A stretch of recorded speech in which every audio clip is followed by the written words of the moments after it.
Hello, welcome to the New Eagle webinar series. Today we'll be talking about communication gateway solutions. My name's Justin Gagline. I'm a controls engineer here at New Eagle. We're going to wait a few more minutes as people continue to join, and then we'll get started.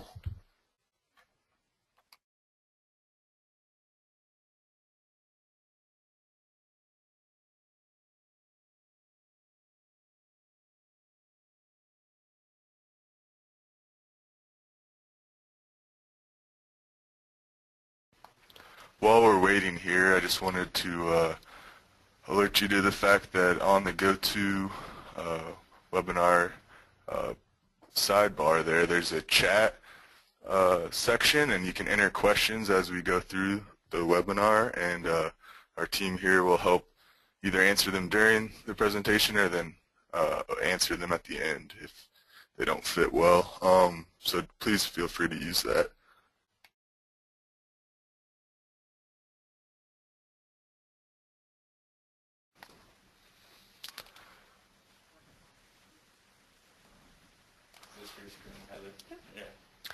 Also, I wanted to show here where you can go to our website and check out some of the past webinars that we've had on different topics, and then as well as the upcoming webinars. So feel free to check that out on our website. We'll wait here for just one more minute and then we'll get started.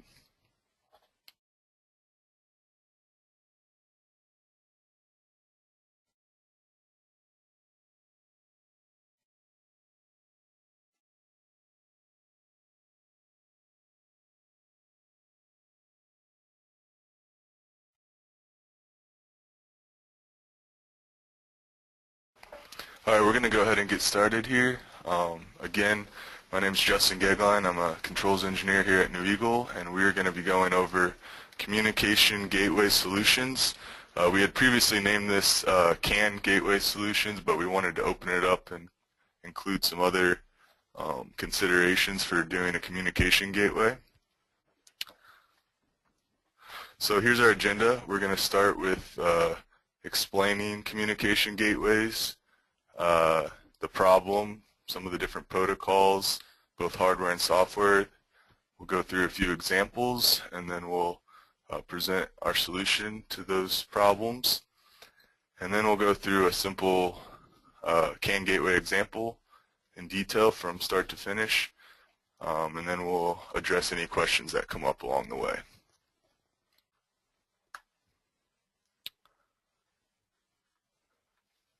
So let's talk first about what exactly a communication gateway is. So let's start with the problem. On vehicles or complex systems, when you're creating a new control system or adding an aftermarket or add-on system to an existing vehicle or system, there's often a need to communicate data and control across different hardware and software protocols. And this is especially confusing because when the terminology is used to define the protocols, it's a mixture between both hardware and software protocols. So the names get mixed up, and the bottom line is unless you match both the hardware and software protocols, the devices or controllers on your system will not be able to communicate at all, and you won't be able to pass data and control across your intelligent machine. So an example of this is that many people are familiar with the term J1939, which is the heavy-duty communication protocol, and then many people may also be familiar with CAN, but CAN actually is the hardware protocol, and J1939 is an application layer that sits on top of that protocol. So in reality, those two things can work together if you have the application expertise to match the J1939 protocol. So let's get into the specific protocols here. we're taking definitely a simplified approach in discussing the layers. We've simplified it to the level of doing just hardware and software. It is a little bit more complicated than that, but for the purposes of our discussion, we'll keep it there. So hardware protocols govern how the communication is handled at the lowest levels and is often referred to as the physical layer. So the proper hardware and the chip that controls the specific communication is required to implement these protocols. So to be clear, without the right hardware and the controller having the right type of communication hardware, there's no way to implement the hardware protocols. So an example of this is if you have a LIN-controlled sensor, there's no way to read that LIN-controlled sensor if you don't have a controller that has a LIN bus. And if your system needs the ability to read that, then you will have to put in a communication gateway to handle that just because there's a hardware incompatibility. So for our discussions too, we're going to primarily look at automotive examples, and I think it's pretty obvious that CAN is the primary means of automotive and heavy-duty communication, and it has been for a number of years. So in most of this solutions and applications we discuss, CAN is somehow involved, and to be clear, that's the hardware layer that we're talking about. Some other examples are LIN and Ethernet. Ethernet's beginning to be adopted more and more. Some of the older standards on the hardware protocols are RS-485 and RS-232. Some of these have different names, but those are some of the serial protocols. In addition, data and control can also be passed across analog, digital, and frequency signals, which is a simpler form of a hardware protocol. So now let's go on to some software protocols.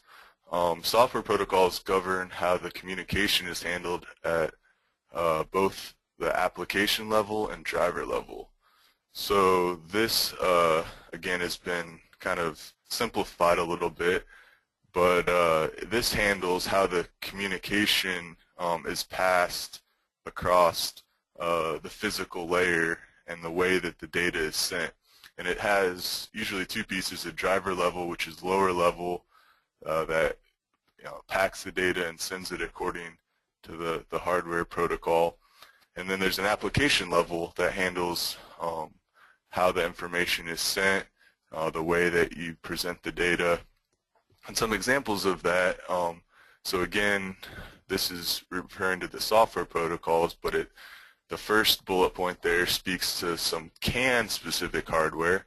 So if your controller is CAN capable, if you have the right application software on it, it could speak J1939, it could speak GM LAN or some other OEM proprietary CAN protocol, or it could even speak a protocol that you determine on your own for your proprietary application.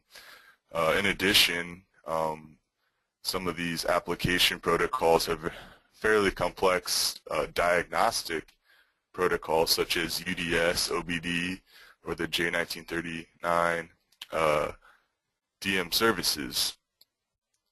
So those are just some examples of several different application protocols that sit on top of the CAN physical layer.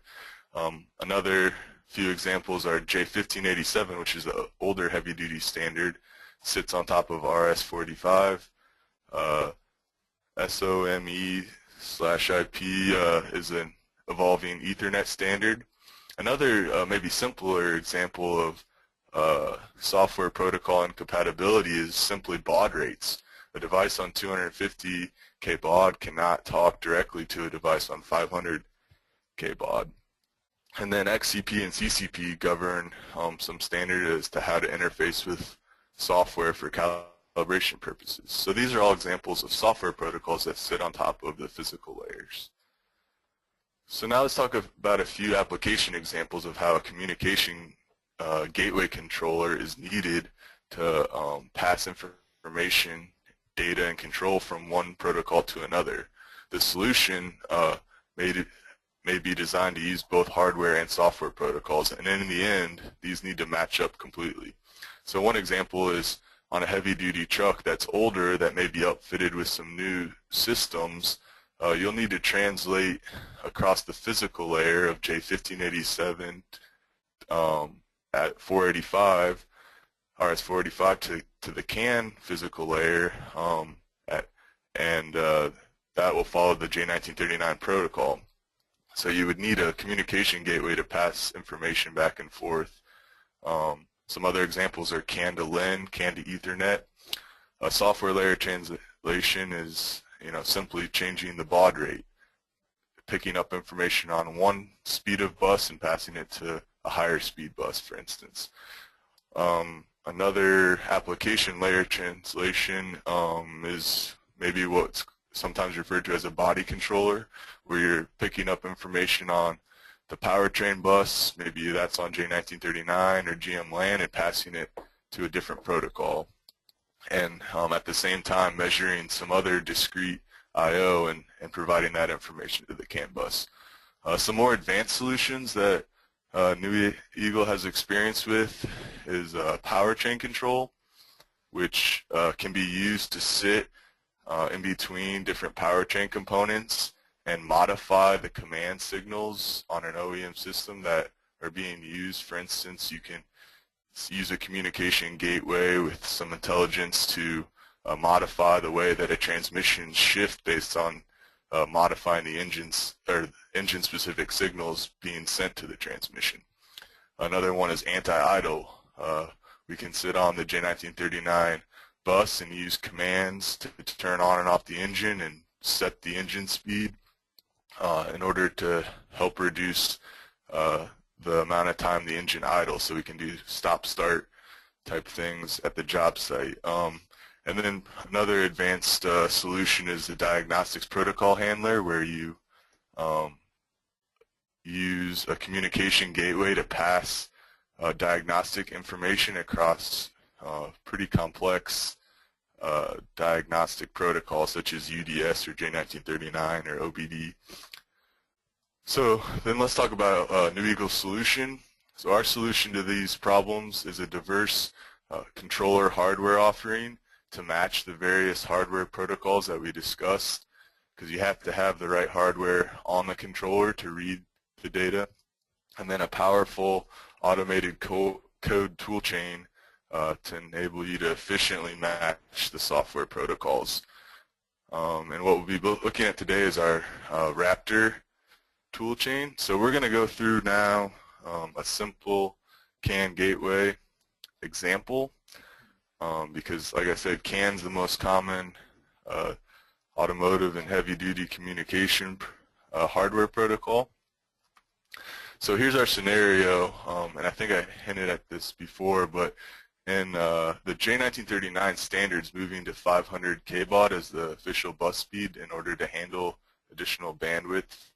But this hasn't been fully adopted yet, and so there's this time where the engine suppliers and some of the OEMs have moved to 500K for the model year 2016, but some of the other smaller controller suppliers may not be quite up to speed, literally. So for this example, the engine suppliers moved to 500 kbaud, but the ABS supplier is still on 250. But the engine needs to know, for instance, what the vehicle speed is from the ABS controller in order to do some of its control and calculations.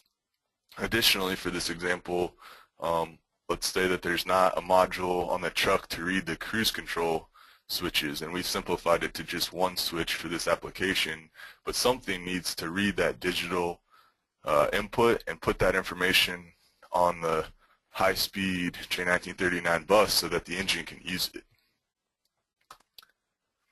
So like I said, we're going to leverage the Raptor toolchain to provide a solution to this problem that we've been presented with. So we're going to highlight the capabilities of the Raptor Dev tool, which is an easy-to-use, model-based, automated code tool that's highly flexible and efficient, and it utilizes DBC files, which is the industry standard for defining CAN signals and messages. And then we're going to flash and calibrate it and test it with Raptor Cal, and then we'll demonstrate it and test it with Raptor CAN. So just to be clear, we are going to be doing all of this from the beginning. We're going to start with the blank slate, and we're going to go all the way to a complete solution, and we're going to be doing all of the testing on the hardware itself.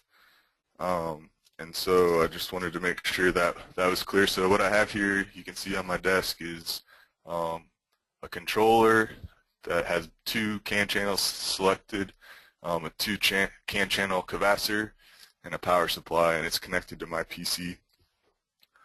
I'm going to take a break from the PowerPoint here, and so we need to come up with a solution that has 2 CAN channels, and it needs to meet our requirement here. So because it's 1 CAN channel has to operate on 250 and 1 on 500, we need 2 of those. We also need a digital input, and because it's a heavy-duty application, we also need a controller that can sit on a 24-volt system. So I decided that we should use a low-cost, high-capable module, Raptor module here. So pre-selected the Raptor CM0711. You can see here it has 2 CAN channels and a digital input, and it's capable of up to 36 volts, so it'll fit our application. So now what I'm going to do now is we're going to get started, like I said, from a blank slate, and we're going to create a new project here in Raptor.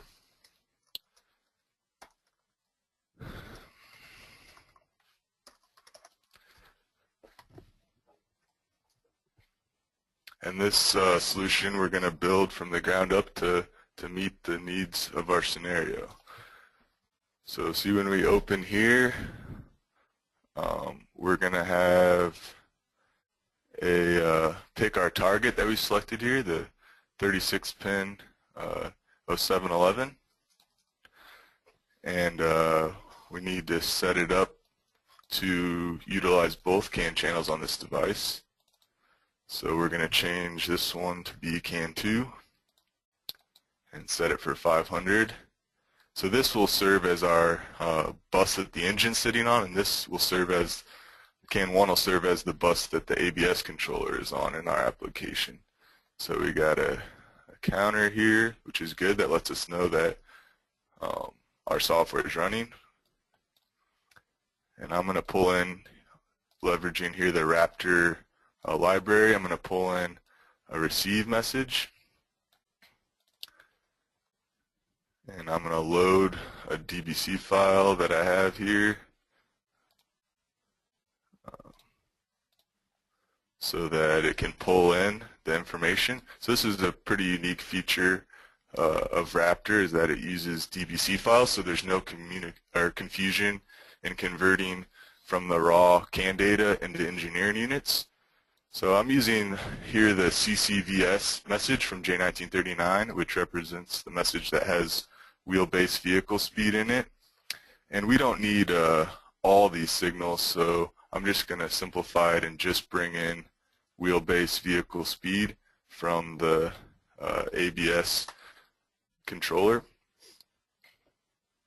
And we're going to label the wires coming out in Simulink with the name of the signal for simplicity here. So now we need to, as you can see here, that came out. It's already in engineering units, which is nice. We're going to hook up the age count so we can see when the message is fresh.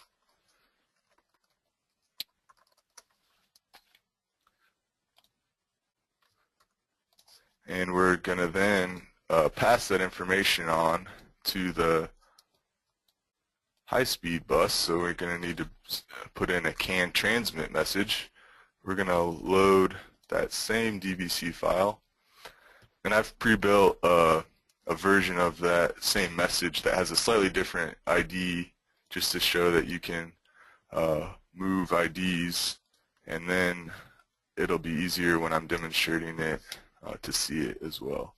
So I'm going to only select the signals here that I actually need. So wheelbase, vehicle speed, and as we said before, we're going to use the cruise control switch as well. We're going to read a digital input from the physical hardware. There's up to 7 pins that are available to be set as a digital input on this module.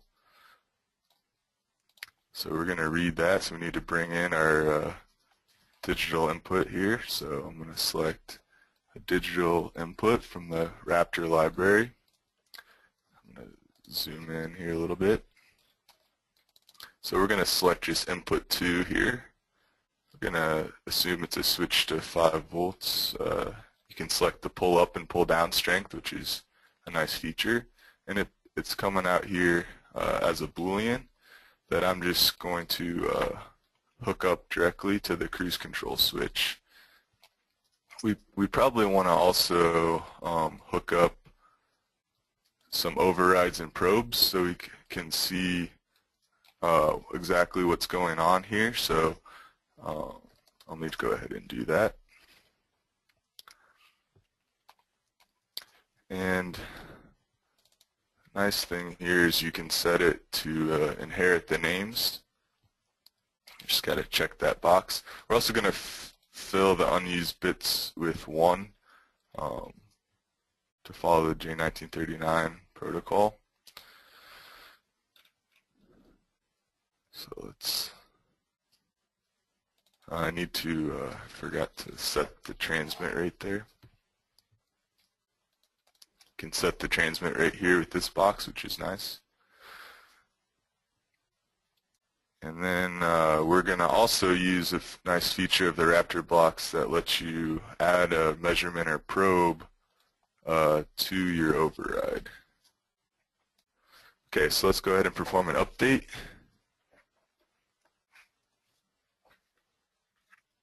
All right, everything updated. Okay, we're going to kick off a build. You can watch the build process here. Oh yeah, I need to set the can be interrupted the build so that I could change something here that I forgot to change. We need to change the can transmit to can 2 so it comes out on the right bus. So this is going to come out on the 500K bus now, which is the whole point of what we're doing here. So we're going to build again. This time I won't interrupt it. While we're waiting, we're going to go ahead and get ready to flash. I already have Raptor Cal open here. It's connected to the module. It found the module. So this is the one we want to reprogram. And so we'll just sit here and wait until our build's done. Let's see. Oh, I need to change the name here.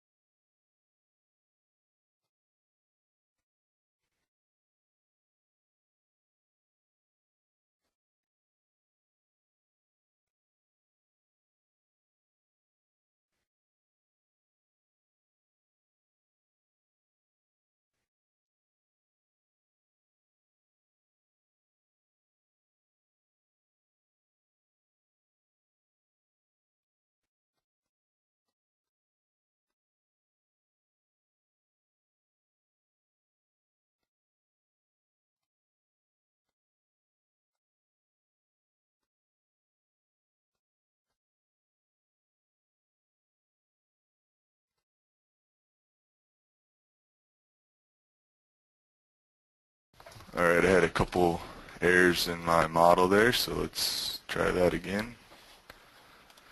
So you can see the Raptor build performing down here. Oh yeah. it's a pretty fast build process here. So again, the unique thing about Raptor is that it's an automated code process where you don't have to do any extra steps, and it delivers a file all the way to the machine code language that you can flash right into the module. So our build's already done. We're going to select it here, and we're going to flash it. And I went from a control B about 20 seconds ago to flashing the module with the software that we built.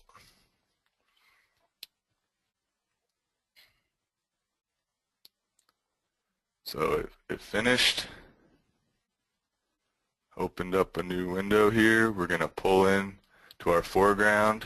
You can see that our software is running because that counter is iterating, but the age of the message is very old. This is in milliseconds, I believe. It hasn't received the message yet. So what we need to do is we're going to use our Raptor CAN tool here where I've pulled in the DBC file that we're using, and I'm going to send it some arbitrary wheelbase vehicle speed and make sure that we read it into the module. So right now it's reading 0, and it shows that it hasn't been received yet, but we're going to go ahead and play that. And then now when we look here, we're reading that value exactly at what we set it to. You can see here that the messages are fresh because the age count's resetting.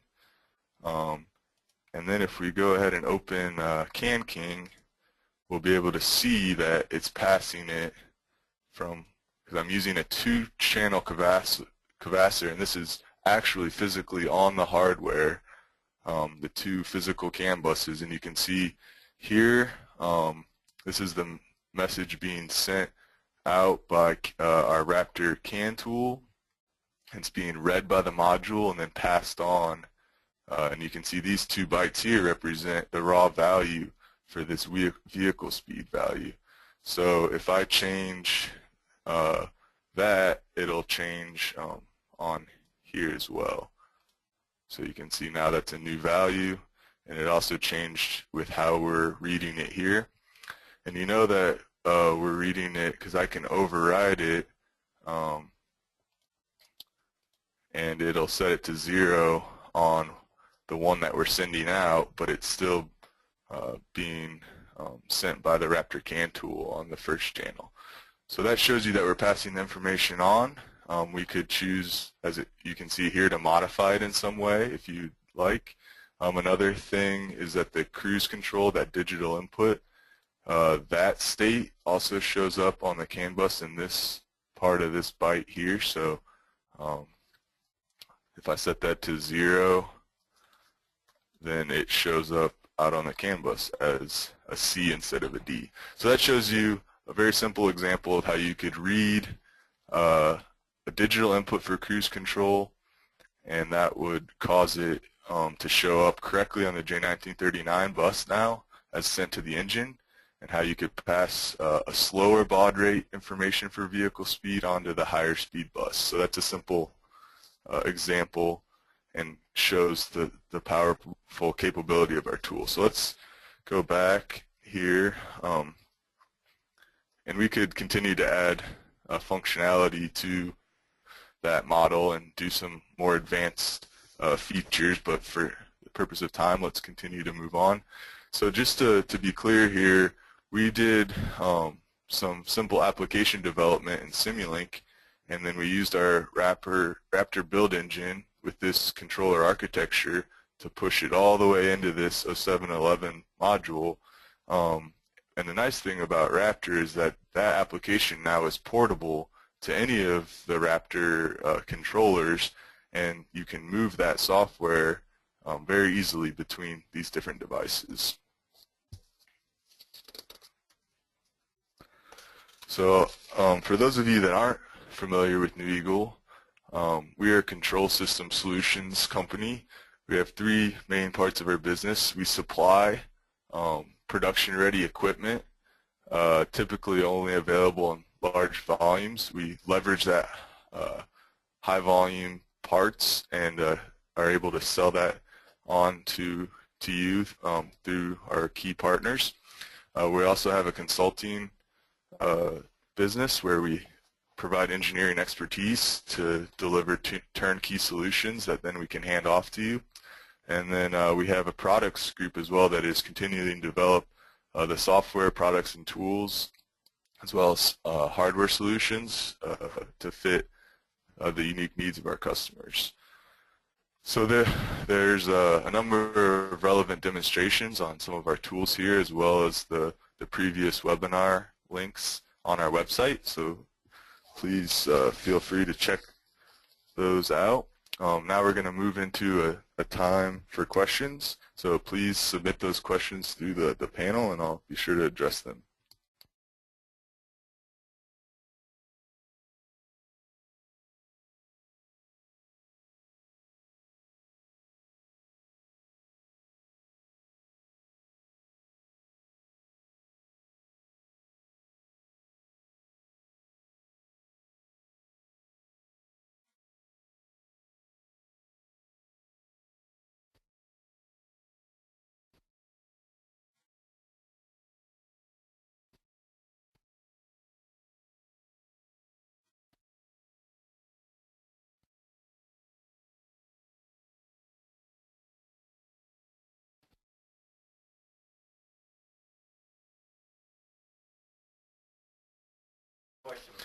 All right, we have our first question here. It's about translating from J1587 to CAN, and I think the question's leading to address specifically the J1939 protocol. So just to be clear on that one, J1587 sits on top of the hardware layer of RS485. And the reason that I believe this question was asked is that J1587 is used on older heavy-duty trucks, but the newer standard for heavy-duty trucks is J1939. So just to be clear on that one, you need to have a controller with both a 485 hardware layer and a CAN hardware layer in order to communicate and pass information on from one device to the next. New Eagle has several solutions that would work for that. We could use either a MotoHawk ECU. There's a number of them with 485 ports on them, and we have a pre-built application library that handles the higher level 1587 protocol. And then we also have those controllers also have a CAN channel, and we have some pre-built J1939 application libraries, so it's easy to pass information across as well. And coming soon, we'll have a vCAN 320 that'll have a 485 port on it as well. We have an existing CAN track display that has this capability. It's a good question. We'll look for a few more here.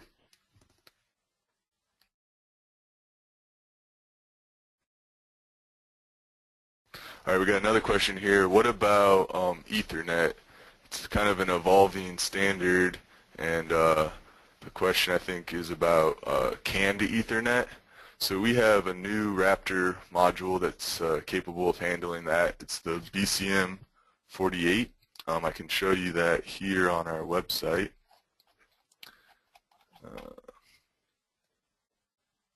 Find it here. Oh, there it is. Here's the data sheet on it. So you can see here that it has Ethernet and 4 CAN channels. This is something that is especially being adopted by autonomous systems. And so the BCM48 would be a great solution for connecting Ethernet devices either from PC or web-based applications or high-speed sensors to the CAN bus, and also do a lot of complex control on the BCM device as well. That's something I didn't really hit on, is that these are simple solutions for these controllers, and oftentimes they're coupled with much more complex control. But today we're just speaking specifically about how these controllers can be used to function as a communication gateway, but there's a number of other things they commonly do as well.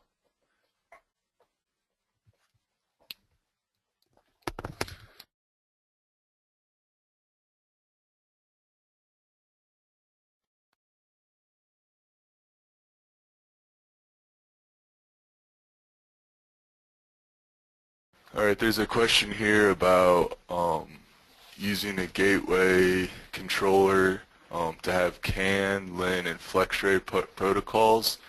The goal, I think, would be to have a generic gateway module to configure to support multiple protocols. So in this situation, the CAN and LIN and FlexRay are all hardware protocols, and so you would need a device that had the hardware capability for FlexRay. CAN and LIN are both handled by the BCM48 that we have shown here.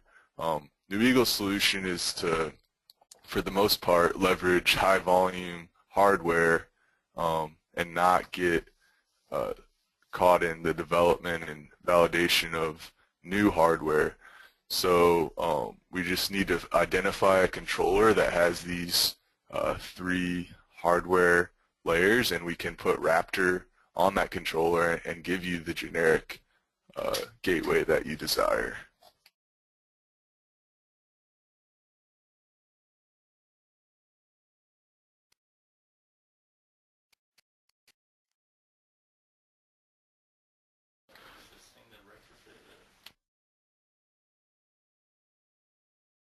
So there's a question about using a gateway to help reverse engineer and take over OEM systems in an aftermarket scenario where you're trying to add a system, whether it's an EV system, a hybrid system, some sort of alternative fuel system, and you want to take control, for example, of maybe the instrument cluster is maybe what this question is about. So in that situation, if you have the DBC file for the OEM protocol, it's much simpler, but if not, New Eagle can help reverse engineer the CAN bus to find the signals that you need to control the instrument cluster, and then the gateway would sit in between, usually the body controller commands the cluster, so it would sit in between the body controller and the cluster and modify the signals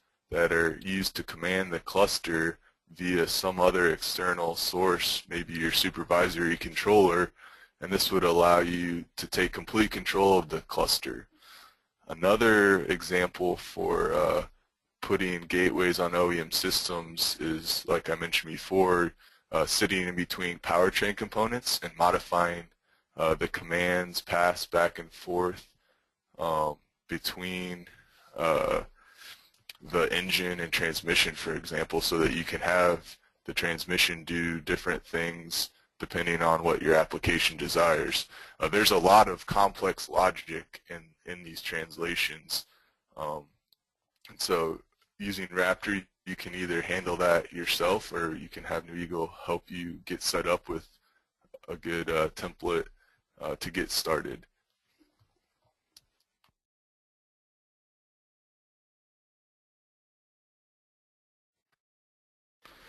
All right, I think that's addressed all the questions. We'll wait for a few more minutes here just to see if anything else comes in.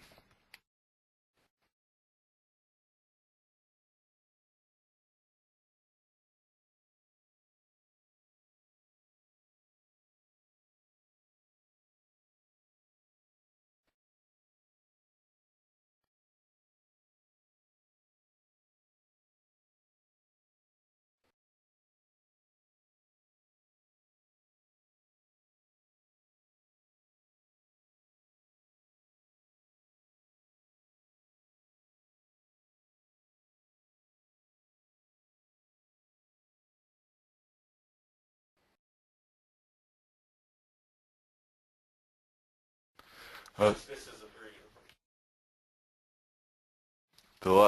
last question here is on engine start-stop that was mentioned earlier. So the specific application for a gateway there is where you're trying to reduce the amount of time the engine idles. So in addition to being a communication gateway, our controller in that situation would also run the start-stop algorithms, but it would pass information on to the engine controller based on the measurements that it has taken on the system, and be able to use J1939 commands to start the engine and to set the speed with which it runs so you can keep it warm and charge the battery before shutting it off. And in general, these gateway controllers can serve a number of additional features and fill gaps in system architectures where there's just some I/O or some signal that's missing, so they can fulfill additional functions into just being a gateway. So I think that wraps up our webinar today. I don't think there's any more questions. So if you do have a question, feel free to email me or email support@neweagle.net, and we will be sure to get back to you. Thank you for joining us, and feel free to check out our website and the previous webinars as well as our products wiki. Thank you.